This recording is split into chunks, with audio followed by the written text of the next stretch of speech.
চলে যাচ্ছেন উটের পিঠে করে। যাইতে যাইতে এক একজন সাহাবী হুজুরকে ডাক দিয়ে বলে, হুজুর আমার বাড়িতে আসুন। আর একজন বলে, হুজুর আমার বাড়িতে আসুন। রসুল বলেন, না, এটা কোথায় যাবে আমার এখতিয়ারে নাই। এই উট পুরাটা আল্লাহ পাক নিয়ন্ত্রণ করছেন। জোরে কোন আল্লাহু আকবার। রসুল যে উটের উপর চড়েছিলেন, ওই উটের নিয়ন্ত্রণ কে করছেন? আল্লাহ।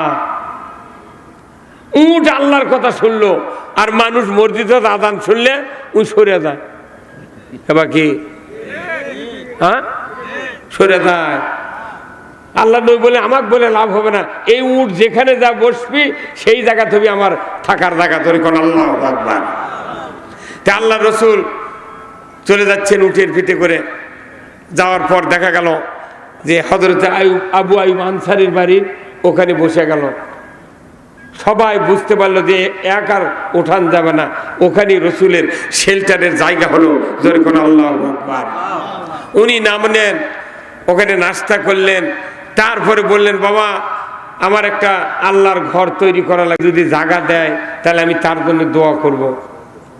আল্লাহর নবী যখন ঘোষণা দিলেন, একজন সাহাবী বললেন, হুজুর আপনার জায়গা কোনটা পছন্দ হয় সেই জায়গা আপনি নির্ণয় করেন, যার জায়গা হবে আমরা তাকে দেওয়ার জন্য অনুরোধ করব। জোরে কন্যা মারহাবা। আল্লাহর নবী যেখানে মসজিদে নববী ওই জায়গায় ঘোরাফেরা করছেন, হঠাৎ করে দেখেন এমন একটা ময়দানের মতো জায়গা, অনেকখানি জায়গা। এই জায়গা রসুলের যখন পছন্দ হয়ে গেল, নবীজি বললেন, এই জায়গা যদি তোমরা দিতে পারো আমি ওই জায়গায় আমার একটা আল্লাহর ঘর মসজিদ তৈরি করব। অনেক মানুষ আছে আমাদের দেশে, আমার ওই এলাকাতে আছে এক মসজিদ, এই ওয়াক্ফ করে দেশে, তাও দৈনিক কয় যে আমার মসজিদে তোরা নামাজ পড়িস, তাহলে নামাজ হবে। মসজিদ এমন একটা জায়গা বানানো লাগবে যেটাকে ফি সাবিলিল্লাহ ওয়াক্ফ করে দেয়। ওই নন্দীগ্রাম থেকে এসে যেই নামাজ পড়বি সেও বলতে পারবে এটা আমার মসজিদ, এখানকার মানুষও বলতে পারবে এটা আমার মসজিদ। কথা ঠিক কিনা? কারো কোনো দাবি চলবে না, কিন্তু অধিকার সবারই। কতক্ষণ? হ্যাঁ, আহারে আমার ভাইরা, বক্তব্যটা দিলের কান দিয়ে শুনবেন। আমি আপনাদেরকে বলছি, আল্লাহর নবী যখন বললেন এই জায়গা আমার খুব পছন্দ, ধরে কোন আল্লাহু আকবার। নবী বলছেন নিজে যে এই জায়গা আমার পছন্দ। তখন লোকেরা বলছে, তাহলে এই জায়গা হুজুর এমন মানুষের সেই লোক মারা গেছে, তার কি ওয়ারিসান কেউ নাই? তখন বলল যে আছে, দুটা শিশু সন্তান আছে, ওনার স্ত্রী আছে। তখন ওই দুই সন্তানক ডাকলেন আগে, ছোট ছোট কিশোর মানুষ। আল্লাহর নবী বললেন, বাবা তোমার দুনিয়াতে কে আছে? আর অভিভাবক বলে, হুজুর আমার আব্বা দুনিয়ার থেকে মারা গিয়েছেন, আমার একজন মা আছেন, আমরা এই তিনজন এই জায়গার মালিক। হুজুর গো আপনি কি বলবেন বলেন। হুজুর বললেন, বাবারে তোমাদেরকে বলে কি লাভ হবে? বলে, হুজুর আপনি একটু বলেন, আমি একটু বলে আমরা একটু শুনি। রসুল বললেন, বাবারে এই জায়গাটা যদি তোমরা যদি দিতে তাহলে আমি আল্লাহর ঘর মসজিদ তৈরি করতাম। দুটো ভাই খুশি, কইছে হুজুর আমরা দিব, কিন্তু আমার মায়ের থেকে শোনা লাগবে। সুবহানাল্লাহ। এইবার নবীজি বললেন, বাবা তোমার মাকে ডাক দাও। দুইজন সন্তান দৌড়ে চলে গেল, মাকে বলল, মা ও মা, দিনের নবী মুহাম্মদুর রাসূলুল্লাহ সাল্লাল্লাহু আলাইহি সাল্লাম যিনি পৃথিবীতে না আসলে দুনিয়ায় কিছু পয়দা হতো না, ওই মানুষটা আজকে আমাদের জায়গার উপর দাঁড়িয়ে আছে। মা গো মা, আল্লাহর ঘর মসজিদ বানাবে মা, একটু আপনাকে দেখা করার জন্য উনি ডাকিছেন। আপনি আর আমরা দুই ভাই যদি তার কাছে গিয়া জায়গার ব্যাপারে যদি কথা বলি, রসুল হয়তো আপনার আমাদের জন্য কিছু করতে পারে। জোরে কন্যা আল্লাহু আকবার। এই কথা মা শুনিয়া খুশিতে বাক বাক, জোরে কোন আল্লাহু আকবার। নবী এসেছেন মদিনায় ইসরাবে মসজিদ তৈরি করবে, জায়গা চাচ্ছে, আমাদের জায়গা নবীর পছন্দ হয়েছে, আর দেরি করব না বাবা, চলো বিশ্ব নবীর কাছে আমাকে ডেকে নিয়ে চলো, আমি প্রাণ খুলে রসুলকে দেখবো আর জায়গার দাবিটা পূরণ করে দেবো। ধরে কোন আল্লাহু আকবার। নবীজির কাছে চলে আসলেন। আল্লাহর নবী বললেন, ওগো মা, এই জায়গা কার একটু বলবেন? বলে এই জায়গা আমার স্বামীর ছিল, স্বামী মারা গিয়েছেন, এই 2 সন্তান আর আমার জায়গা, তা আপনি কি বলবেন বলেন। বলে মা, এই জায়গাটা যদি আপনি দিতেন আমি এখানে আল্লাহর ঘর মসজিদ তৈরি করব। ওই মহিলাটি বলে, হুজুর জায়গা তো দিব, তা আমার একটি দাবি। বলে কি দাবি? বলে হুজুর আমি কোনো টাকা নেব না। ধরে কোন আল্লাহু আকবার। আমি টাকা আগেই বলছি যে টাকা নেব না। তাহলে ওই মহিলাটা আবার কি আল্লাহ? আমার ভাইরা, আল্লাহর নবী বললেন, না না, এত গুরুত্বপূর্ণ জায়গা, তোমাকে টাকা নিতে হবে, কিন্তু আমি যে কি বলবো, কি দেব তুমি তো শুনলে না। বলে হুজুর কি দিবেন, কি বলবেন? আমি তো নেব না। ধরে কোন আল্লাহু আকবার। আল্লাহর নবী বললেন, এইমাত্র জিবরাইল এসে আমাকে বলে গেলেন, এই জায়গা যদি আপনি দিয়ে দেন আমি টাকা দেব, আর সাথে সাথে কিয়ামতের ময়দানে আল্লাহ আপনাকে জান্নাত দিয়ে দিবে। কি দিয়ে দিবেন? জান্নাত। আল্লাহ রসুলের অফার শুনে বলছে, তাহলে আপনি যদি জান্নাত দিবেন চান তাহলে আমি টাকা নেব না। করছে না, তোমাকে টাকাও নিতে হবে, জায়গাও দিতে হবে, আল্লাহ তোমাকে জান্নাতও দিয়ে দেবে। আল্লাহু আকবার। কি নবীর ওয়াদা! এই ওয়াদা কি ফেল হবে? আল্লাহ রাসূল বলছেন, মাম বানা মসজিদান বানাল্লাহু লাহু বাইতান ফিল জান্নাহ। ওই সময় রাসূল এই হাদিসটা বলে দিয়েছিলেন যে কেউ যদি মসজিদ তৈরি করার জন্য অর্থ দেয়, জায়গা দেয়, সম্পদ দেয়, কিয়ামতের দিন আল্লাহ ওই বান্দাবান্দিকে জান্নাত দিয়ে দেবে, বালাখানা দিয়ে দেবে। ধরে কোন আল্লাহু আকবার। আর একটু জোরে বলা গেল আল্লাহু আকবার। কি আল্লাহ রসুলের ওয়াদা!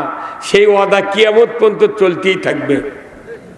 হয়তো মসজিদ করতে 1 শতক জায়গা, আমার গ্রামতি মসজিদ করতে আনে 1/2 শতক জায়গা এনে বাজিতে, বুঝছেন? তে আমরা বলছিলাম তোমার ঘরটা এনে সরে দাও, এই গেলে সোজা হোক বারে। তাছাড়া মসজিদ হতে এল প্যাটার্ন, এল ইঙ্গে করে ইঙ্গা হয়ে গেছে, খুবই কষ্ট। 2-3 কাতার হয় বড়, আর ওই মাঝখানে আছে, পেছনে আছে আবার 3 কাতার হয় ছোট। তাহলে দেখতে খারাপ লাগে না ভাই? আর মসজিদে এরকম 4 কানি হয়, দেখতে ভালো লাগে না? করছে কোটি টাকা দিলেও জায়গা দেবো না। ওরে সর্বনাশে! তা আমি এই নবীর এই হাদিস কয়েও ওর অন্তর গলাবের পারিনি।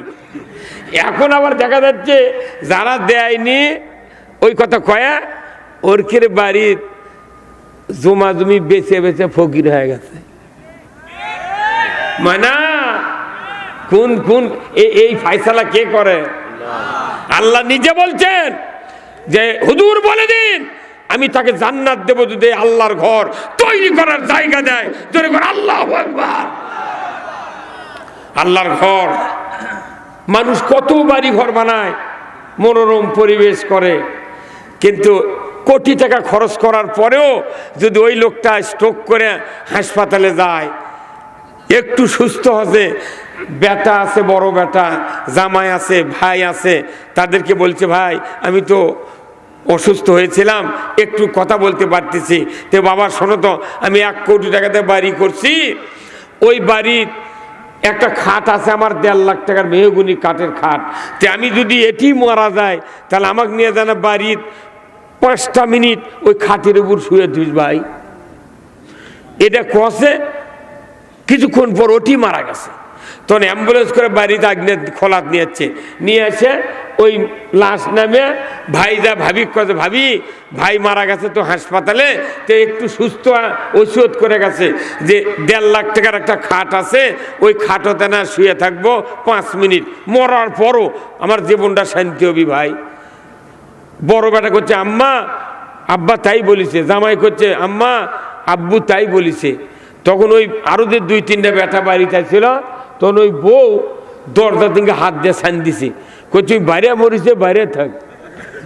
কত কনে কেনা কি করছে, বাইরে মরিছে করছে না, ও বাড়ির মধ্যে তুলে আবার বাড়ি সাফ করা লাগবে না, ধোয়া লাগবে নি, মিলেট পানি কত অত খালি দিকে ওটি থাক, ঢুকপের দেয়নি।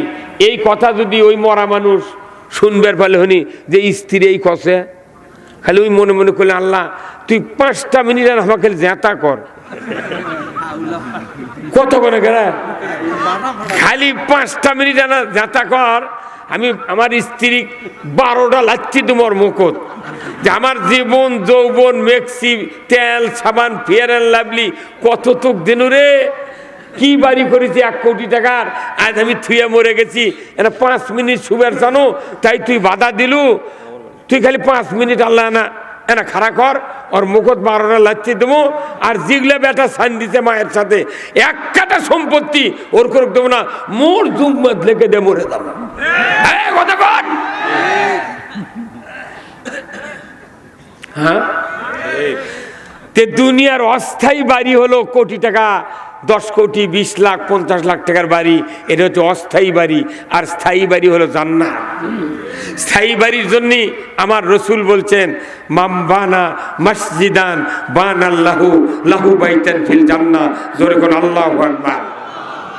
যদি স্থায়ী বাড়ি বানাতে চান, মসজিদের ব্যাপারে আপনাকে অর্থ সময় জায়গা দেওয়ার বিকল্প কোনো পথ নাই। বাড়ি বানানোর জন্য নিজের টাকা শেষ, আবার জমি অর্থ দেন সেটা শেষ, বেটার টাকা শেষ, বেটার বইয়ের টাকা শেষ, নিজের স্ত্রীর টাকা শেষ, সব শেষ করে বাড়ি বানিয়ে তাও তাকে থেকে কয় এখনো রং হয়নি। তা আমি মনে করি আমার আজকের এই প্রধান অতিথি আমার তাজুল ভাই, যুবক মানুষ, কি সুন্দর উমর ফারুকের মতো তার কথাবার্তা শুনলাম। একটা মসজিদ বানাতে না হয় 20 লাখ টাকা লাগবে, এই গ্রামের মানুষ 5 লাখ দিক আর 15 লাখ টাকা আপনি দেন, মসজিদটা করে দেন। তাহলে আমি গত তাফসিরে 5 লাখের বলছি, এখনো সেটাই নিতে পারেনি, আপনার কমিটি সেটাই নিতে পারেনি। ও লেয়নি এখনো, ওনারা শুরু করুক, যা লাগে ইনশাল্লাহ দেখা যাবে। কারণ আমার খুব ইচ্ছা, আপনার আল্লাহ রাসূলের এই হাদিস 100% সত্য। এখানে যতগুলা লোক আছেন, আপনি আমি কি এই আমার ইবাদত দিয়ে জান্নাতে যাওয়ার পারবো? তে আল্লাহ কেমন একটা জিনিস দেওয়া লাগবে, আল্লাহ তোমাকে দিয়ে দেন, আল্লাহ ওই সুবাদে তুমি আমাকে না আখিরাতে না বাঁচিয়ে দিও। এখানে যতগুলো লোক আছেন ভাই, এই গ্রামের কারা কারা হাত তোলেন তো দেখি, এই লস্করপুরের কারা কারা, এই কমই আছে রে। হ্যাঁ থামেন, শোনেন, আমার সামনে যারা বসে আছেন, আমি মনে করেন 5 বিঘে 1 বিঘা 2 বিঘা জমি আলাও আছেন, অনেক মানুষ খেটে খাওয়া মানুষ আছেন। এখানে মসজিদ করতে গেলে কমপক্ষে 300 বস্তা সিমেন্ট লাগবে। তা আপনারা 1 বস্তা সিমেন্ট দিলে কমপক্ষে 50 কেজি ওজন, কথা ঠিক কিনা? আল্লাহ রাসূল বলছেন যে 1 বস্তা 1 টাকা যদি কেউ আল্লাহর ঘরের জন্য দেয়, কিয়ামত পর্যন্ত ওই টাকাকে আল্লাহ পালতে থাকে। আল্লাহ কোরআনে বলছেন ওয়াকরাতুমুল্লাহ করদান হাসানা লা উকাফিরু আন্না আনকুম সাইয়াতিকুম ওয়ালা উদখিলান্নাকুম জান্নাতিন তাজরি মিন তাহতিহাল আনহার, জোরে কোন আল্লাহু আকবার। আল্লাহ বলছেন সূরা হাদিদে, আমাকে যারা কর্জে হাসানা দেবে আল্লাহর ঘরের জন্য, কোরআনের জন্য, আমি তাদের জীবনের সব গুনাহ মাফ করে দেব। জোরে বলা গেল সুবহানাল্লাহ। গুনাহ মাফ করার মালিক কে? আমরা এই জিনিসটা দেব, আল্লাহ তাআলা মাফ করে দেবে। এই জন্য আমাদের দরকার একটা সিদ্ধান্ত নেওয়া। এখানে যেহেতু মসজিদ এনারা ভাঙ্গে ফেলা করার চিন্তা করতেছেন, আমি পোরশাতে গিয়েছিলাম গতবারের আগেবারে, বিরাট মসজিদ ভাঙ্গিয়া ব্যাস দিয়া বিম দিয়া থতে টাকা নেই। তো ওই গ্রামে আমি তালিকা করলাম যে আপনারা 4টা ফ্যামিলির নাম দেন, এই 4 ফ্যামিলি দিয়ে এই মসজিদ করে দেব। আর এই গ্রামে যত জামাই আছে তারকে তালিকা আগে থেকে করবেন। দাওয়াত দিয়ে যেদিন গেছে সেই দিন থেকে 216 জন জামাইয়ের তালিকা করছে, আর 4টা ফ্যামিলির নাম দিয়েছে আমাকে। আমি বললাম যে মসজিদের সব রেডি, খালি কলম খাড়া তোলা আছে, খালি ওয়াল গাঁথা লাগবে। তে ভাই এই সামনের দেওয়াল যারা দিবেন উমুক পরিবার, আপনারা কয় ভাই? বলিচ্ছে আমরা 3 ভাই হুজুর। আমি কোন এই 3 ভাইয়ের জন্য সামনের একটা দেওয়াল দেওয়া লাগবে, যাতে করে মেহরাব, 2টি আলমারি, কোরআন থাকবে। মানুষ যতদিন নামাজ পড়বে সামনের দেওয়ালে ভেতরের দিক থেকে থাকবে। ধরে বলুন ঠিক কিনা? ওই 3 ভাই লাফে উঠে করছে হুজুর সামনের দেওয়াল দিয়ে দিলাম। আল্লাহু আকবার। পেছনের দেওয়াল আর এক ফ্যামিলি বললাম, আমি বললাম 3টা দরজা হবে বড় বড়, প্রায় 3.5 ফিট 4 ফিট করে ওসার হবে, তাহলে মাঝখানে খালি পিলার তোলা লাগবে। আপনারা এই 4টা ভাই দিবেন? করছে হুজুর আমরা 3 ভাই দিয়ে দেবো, কাকু লাগবে না। আমি বললাম তাহলে বাতাস তো উত্তর দিক থেকে ঠান্ডা আসে, শীতের মধ্যে মুসল্লি নামাজ পড়বি, তাহলে উত্তর দিকে বেড়া দেওয়া লাগবে না? তো কোথায় দেওয়া লাগবে? তাহলে শীত থামানোর জন্য 2টা জানলা থাকবি, এই বেড়া খেয়ে দিবেন। 3য় ফ্যামিলি বললাম, করছে হুজুর আমার প্রিন্সিপাল ভাই তাই সভাপতি আছে, ওই প্রিন্সিপাল আর আমরা 3 ভাই, ওই ভাই আনার দুর্বল, 2 ভাই উত্তর মুড়ের দেওয়াল দিয়ে দেবো। আর আমি বললাম তাহলে মাইক থাকবি, আলমারিত কোরআন থাকবি, বহু সরঞ্জামাদি মসজিদের ভেতর থাকে, এগুলো তো একদিক দেওয়াল না হলে হবে না। তো শেয়ার ফ্যামিলি ভাই আপনারা কি করছেন কোন? করছে হুজুর আমরা 6 ভাই, 6 ভাই দেওয়াল দিয়ে দেবো। আর 7 আমি বললাম, তো একজন করছে হুজুর, এক অতিথি আসছিল, করছে হুজুর কত টন লাগবে আপনি রড সেটা কোন? তো আমি তো মিস্ত্রি না। তো একজন করছে হুজুর মিস্ত্রি এস্টিমেট দিয়েছে যে এখানে 3200 কেজি লাগবে, রড লাগবে। তো আমি বললাম, করছে 3200 নয়, আমি 5000 কেজি রড দেবো। আল্লাহু আকবার। একবারে একজন লোক করো, আমি 5000 কেজি দিয়ে দেবো। এখন আমি বললাম তাহলে সিমেন্ট, তখন ওই গ্রামের 216 জন জামাই ছিল। আমি বললাম যে আপনি একটা বস্তা দেন, আর ওতে আপনার স্ত্রী 1 বস্তা দিন। এই গায়ের মহিলা গিয়ে যা আপনি সংসার করে খাবেন, আর আপনি 1 বস্তা সিমেন্ট দিবেন না? হচ্ছে 216 জন এই মানুষ, হচ্ছে আমরা 2 বস্তা করে দেব। তাহলে 216 কত হয়? 432 বস্তা সিমেন্ট দিছে। মসজিদ একবার হয়ে গেছে, পরের বছর আমাকে দাওয়াত দেবেন। এসে করছে হুজুর আপনার কোনো টেনশন নাই, জুম্মাটা খালি দেখে আসা লাগবে। বুঝতে পারছেন? তার আপনি টাকা দিবেন, আপনি জান্নাতের ভেতর জায়গা পাবেন। মনে করবেন না এই টাকা আমি যাত্রার জন্য দেন, মহিলার বল খেলার জন্য দেন, তা নয়। এই টাকা দিলেন কাকে? কাকে দিলেন? আপনাদের নাম তালিকা করার সুযোগ নাই। আমি অনুরোধ করব, আমার এই ভাই বলছেন 5 লাখ টাকা দিতে চাচ্ছি, তাই লিবার বাড়ি, তারা কারো কি মসজিদ এখন সমস্যা না, আমরা কাজ শুরু করার ডেট নেন। ওরে বাবা রে, আপনি বলেন যে লিল্লাহে তাকবীর, নারায়ে তাকবীর। প্রধান অতিথির আগমন, তাজুল ভাইয়ের আগমন। আল্লাহ আমার এই ভাইকে আপনি কবুল করে নেন। আল্লাহ বহু জায়গা মাহফিল করি, আল্লাহ এই হাত দিয়া কাবার গিলাপ ধরেছি। আল্লাহ আল্লাহ 2 বার পর্যন্ত হজরে আসওয়াদে 2 বারে চুমা দিয়েছি, মাথাবে দোয়া করেছি। আল্লাহ এত সুন্দর ঘর চোখে পড়েছে, কিন্তু আমাদের দেশে কত মসজিদ তৈরি করার দরকার। এখন আল্লাহর বান্দারা অনেকে আছে, আল্লাহ তাদের কলিজার ভেতরে আল্লাহ মসজিদ তৈরি করার আপনি চিন্তা দিয়ে দেন। এত করে দোয়া করেছি, আল্লাহ আজকের এই দোয়ার ফল এই লস্করপুর গ্রামে আমি পাইলাম তাজুল ভাইয়ের কাছে। আল্লাহ আল্লাহ এই মসজিদ যেদিন তৈরি হবে, আল্লাহ আপনি এই বান্দাদেরকে তৈরির একটা ডেট দিয়ে দেন। তারা অনেকেই ইট পরিষ্কার করেছেন। আয় আল্লাহ, তাজুল ভাই বলছেন খালি শুরু করতে বলেন, কবে শুরু করবে? টাকার কোনো অভাব হবে না। আল্লাহ এই গ্রামে এমন একজন ইমানদার উসমান গুনির মতো লোক আপনি রেডি করেছেন, আমি জানি না। আল্লাহ ভাইজানের হায়াতে তৈয়বা দান করে দেন। আল্লাহ তার ব্যবসা বাণিজ্যের তারাক্কি আদা করে দেন। আয় আল্লাহ, এই গ্রামের কৃতি সন্তান আল্লাহ তার বংশে যারা জীবিত আছে হায়াতে তয়বা দান করে দেন। যারা কবরে গেছে আল্লাহ তার এই দানের ওসিলায় পুরা গ্রামবাসী এলাকাবাসী মাটির নিচে যত মুমিন মুমিনাত চিরবিদায় নিয়ে শুয়ে আছেন সকলের কবরগুলিকে জান্নাতের বাগান বানায়া দেন। লিল্লাহে তাকবীর। দানবীর তাজুল ভাই, তুহিন ভাই বলুন জিন্দাবাদ। যত টাকা লাগবে দিবে জোরগান মারহাবা। আল্লাহ দান কবুল করে নেন, আল্লাহ তার হায়াত দারাজ করে দেন। আগামী বছর যেন হজ করে আমাদের মাঝে হাজি হয়ে প্রধান অতিথি আসতে পারে, জোরগান আমিন। লিল্লাহে তাকবীর। আর কোনো টেনশন আছে?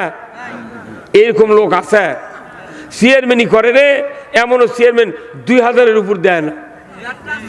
আপনি শুধু আবদার করেন আমাদের জায়গাটা ক্লিয়ার দিন, মসজিদের জায়গা। ভাই লিটন ভাই কো কে জায়গার কি সমস্যা আছে? সেই জায়গা কি হবে না এখন? 3 বছর হলো সমস্যা। আপনি 3 বছর হলে 3 বছরের সমস্যা সমাধান করে দেন তোরা। আমি তো বললাম ভাই যার যে পেঁচপুচ আছে, হ্যাঁ টাকা যত লাগে দেওয়া আমিন। কি লোক ইঙ্গা লোক কোনটি পামুরে সারা বাংলাদেশ ঘুরে আইবার 377 জন হাফিজের মাথার পাগড়ি দিয়ে আমি হাত দেয়া, কিন্তু এইরকম লোক আমার কথা আমি জীবনেও শুনিনি। এই জন্য ভাইকে আল্লাহ আরো হায়াত দেখ জোরে কোন আমিন। আমি অনুরোধ করছি যে যেভাবে জায়গার একটু পেছপাল্লা আছে, অনুরোধ করছি এই গ্রামের সকল ভাইদেরকে কিয়ামতের দিন আপনার ওই 2 হাত 3 হাত আর 4 হাত জায়গা দিয়ে আপনাকে আল্লাহ জান্নাত দিয়ে দেবে। জোরে করে আল্লাহু আকবার, জোরে করে আল্লাহু আকবার। কি রে কি দানবীর, খালি জাগার পেছটা ছেড়ে দেন। আমি আপনারা যেদিন ভিড় দিবেন আমিও আসবো ভাই থাকতে ইনশাআল্লাহ। আমি আসবো। একটা মসজিদের ভিড় দেওয়ার সার্থকতা আছে। কিয়ামতের দিন সকলকেই ডাকা হবে, যারা আমার ঘরের অংশীদার তারা আজকে আসো, যদি কোন আল্লাহু আকবার। আমি আপনাদেরকে অনুরোধ করব, মা বোনেরা যারা আছেন প্যান্ডেলে আপনাদেরকে অনুরোধ করছি, আপনারা যার যার মতো প্রত্যেক মায়েরা 1 বস্তা করে সিমেন্ট দিবেন যাতে এই মসজিদ তৈরি হয়। কিয়ামতের দিন যদি নিকির পাল্লাত খালি 1 বস্তা সিমেন্ট তুলে দেয়, কি কথা কন না, সিমেন্ট তুলে দেয়। আল্লাহ রসুল বলছেন যারা যুদ্ধে ঘোড়া চালায়, ঘোড়ার প্রস্রাব পায়খানা, কারণ মানুষের অজ্ঞতার কারণে মানুষের জ্ঞানহীন কাণ্ড করার জন্য ওই সমাজটা অন্ধকারে পরিণত হয়েছিল। তার শেষ পরিণতি দেখা গেছে যে নিজের বাবা নিজের সন্তান মেয়েকে মাটি খুঁড়িয়া কবর দিছে। তাহলে এই যুগটা অন্ধকার ছিল, কথা ঠিক কিনা? সেই অন্ধকার যুগকে আল্লাহ খয়রুল কুরুনি কারনি বানানোর আদেশ দিলেন রসুলকে। হে রসুল, আপনাকে কোরআন দিয়েছি, আপনি কোরআনের কথা দিয়া এই যুগকে আপনি সোনার যুগে পরিণত করতে পারেন। কিন্তু আমাদের দেশে কোরআন আছে, কোরআন আছে, এখনো কেউ কেউ বললেন আল কোরআনের আলো ঘরে ঘরে জ্বালো। ঘরত কতটি কোরআন আছে জানেন আপনি? ওই হাটহাজারি চট্টগ্রাম মাদ্রাসা, ওই আপনার কি মাদ্রাসা আছে ওইটা? হাটহাজারি মাদ্রাসা কমপক্ষে 72,000 কপি কোরআন আছে। বিশাল মাদ্রাসা যেখানে প্রায় 50,000 ছাত্র থাকে, ধরে করে আল্লাহু আকবার। এরপরে ঢাকা লালবাগ একটা মাদ্রাসা আছে, কওমি মাদ্রাসা, ওখানে কমপক্ষে 35,000 কপি কোরআন আছে। আমাদের বগুড়া জামিল মাসাদ যায় দেখেন কমপক্ষে 20,000 কপি কোরআন আছে। গিজ গিজ করছে ছাত্র। পোর্শাদান বিরাট মাদ্রাসা, ওখানে যায় দেখেন না হলে 10,000 কপি কোরআন আছে। বাংলাদেশে 90,000 মাদ্রাসা আছে, আলিয়া, কওমিয়া, হাফেজিয়া, নুরানিয়া, মহিলা, এই 90,000 মাদ্রাসা কোটি কোটি কোরআন আছে। কি ভাই তাই না? এ সবাই একটু ঠিক কর না, আপনাকে কত কয় লাগবে তো, তাহলে হিসাব বুঝবেন কেমনি, কথা বল। তাহলে এরপরে বাংলাদেশে 5,12,000 মসজিদ আছে। এই মসজিদগুলার ঢাকা হচ্ছে বাইতুল মোকাররম হচ্ছে সবচেয়ে প্রধান মসজিদ, 1 নম্বর মসজিদ। ওখানে যা দেখবেন, আমি বাইতুল মোকাররমের ভেতর কোনোদিন ঢুকতে পারিনি, একদিন গেছিলাম পল্টনের থেকে, কিন্তু চান্সি বাহিনী ঢোকান। ওই মসজিদে যা দেখেন যে যেখানে লাইব্রেরি আছে, যেখানে আলমারি আছে, কমপক্ষে 4000 কপি কোরআন ওটি লাল হয়ে যাচ্ছে। এই 54 বছরে একটা প্রধানমন্ত্রী, একটা এমপি, একটা মন্ত্রী জীবনে একটা কোরআন শরীফের পাত খুলে দেখেনি। হ্যাঁ, সারা বাংলাদেশে এমন মসজিদ যাই নতুন হচ্ছে গতবারে, সেই মসজিদে যা দেখেন 10টা কোরআন আছে। তাহলে কতগুলো কোরআন আছে? বাংলাদেশে 20,000 পীর আছে, প্রত্যেক পীরের বাড়িতে কোরআন আছে 2টা করে, স্ত্রীর একটা ওর একটা, আর খানকাত আছে কমপক্ষে 20টে। তাহলে 20,000 পীরের 20,000 খানকা, আবার কোন কোন পীরের জেলায় জেলায় খানকা। কতক্ষণ? এরপরে 1.5 লাখ বক্তা আছে, সেই 1.5 লাখ বক্তার 3 কোটি 14 কোটি শ্রোতা, প্রত্যেক শ্রোতার বাড়িতে আছে, বক্তার বাড়িতে আছে। কতক্ষণ টাকা? 25,11,954 জন হাজিয়ার হাজার নিয়ে আছে, প্রত্যেক হাজির বাড়িতে আছে, হাজির স্ত্রীর কাছে আছে। ধর বল ঠিক কিনা? এমনি করে তবলিগের লোক আছে 2 কোটি 4 লাখ, এর বাড়িতে আছে কোরআন, আছে না নাই? হ্যাঁ, তাহলে এই কোরআন এতগুলো থাকার পরেও ঘরত কি শান্তি আছে? চুরি বন্ধ আছে, জেনা বন্ধ আছে। বড় চুরির কথা বলি না, জুম্মা জুতো চুরি হচ্ছে, মসজিদে জুতো চুরি হয়, থাকতো গরু চুরি আর হুন্ডা চুরি বন্ধ। হ্যাঁ, কতক্ষণ? তাহলে এতগুলো কোরআন ঘরে ঘরে বাংলাদেশে ছড়িয়ে ছিটিয়ে আছে, তারপরেও আমাদের দেশে শান্তি নাই। একমাত্র কারণ, একটা কোরআন যদি খালি সংসদে পাঠান হতো, বাংলাদেশের মসজিদের ইমামের বেতন হতো, মাদ্রাসা মসজিদের মুয়াজ্জিনের বেতন হতো, মাদ্রাসা কওমি হাফিজিয়া সরকারি হতো, বাংলাদেশের চুরি বন্ধ হতো, জেনা বন্ধ হতো, দুর্নীতি বন্ধ হতো। পুরা বাংলাদেশ রসুল যেভাবে খয়রুল কুরুনি কারণী তৈরি করেছিলেন, আমাদের দেশটাও ওই রকম খয়রুল কুরুনি অনেক আগে হয়ে যেত। কথা ঠিক কিনা? কিন্তু আমাদের বক্তৃতায় থেকে গেল, কার্যে পরিণত হলো না। আর একমাত্র কারণ, ক্ষমতায় তো কোনোদিন ইসলাম গেল না। কি গেছে? আমরা বক্তৃতা করে ওই যে কয় না, সারা বাড়ি লেপে আসে দুয়ারত কাঁদো, যে আমাকে হাতে চাই না। আমরা সারা বছর বক্তৃতা করে আসে, 5 বছর বক্তৃতা করে আসে, ওই যখন সরকার কায়েম হবে তখন এসে দুয়ারত কাঁদো। হ্যাঁ, মুসলিম আমি, সৈনিক আমি, আমি চির রণবীর, আল্লাহকে ছাড়া কাউকে মানি না, নারাই তাকবীর। বীর মুসলমান ধরো আল কোরআন, ফিরায়া আনো সেই হারানো সম্মান। বীর মুসলমান, আমরা বীরের জাত। কোরআন বিজয় না থাকার কারণে আজকে আমাদের মাথা শিখে ইন্দুর বিড়াল লাচ্ছি দিচ্ছে। এখন আসুন, আমরা কোরআন শুনবো, কোরআন মানবো, কোরআন জানবো। যখন আল্লাহু আকবার। এ ভাই, ভলিউম কমে যায় কে? প্রথম তো ভালিয়ে দিলে, এখন আস্তে আস্তে কমে গে। 1 ইঞ্চি কমা হবে না, ইকো নাই, কিছু নাই, পুরানো ইঞ্জিন লিয়াচ্ছে সভা করবে না। না দেখি যেন জোরে করছি, সে তলে তলে কাম করছে।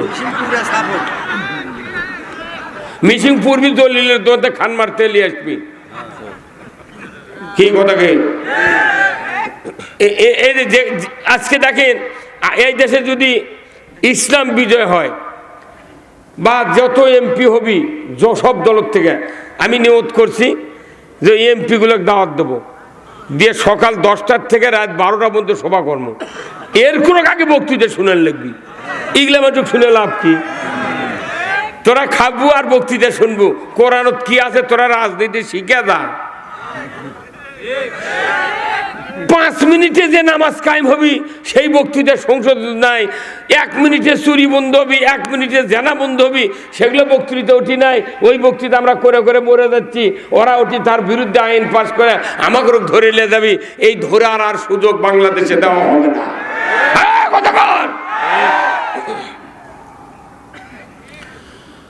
কুল্লাহবিতু মিনহা জামিআ ফাইম্মা ইয়াতিয়ান্নাকুম মিন্নি হুদান ফামান তাবিয়া হুদায়া ফালা খাউফুন আলাইহিম ওয়ালা হুম ইয়াহজানুন।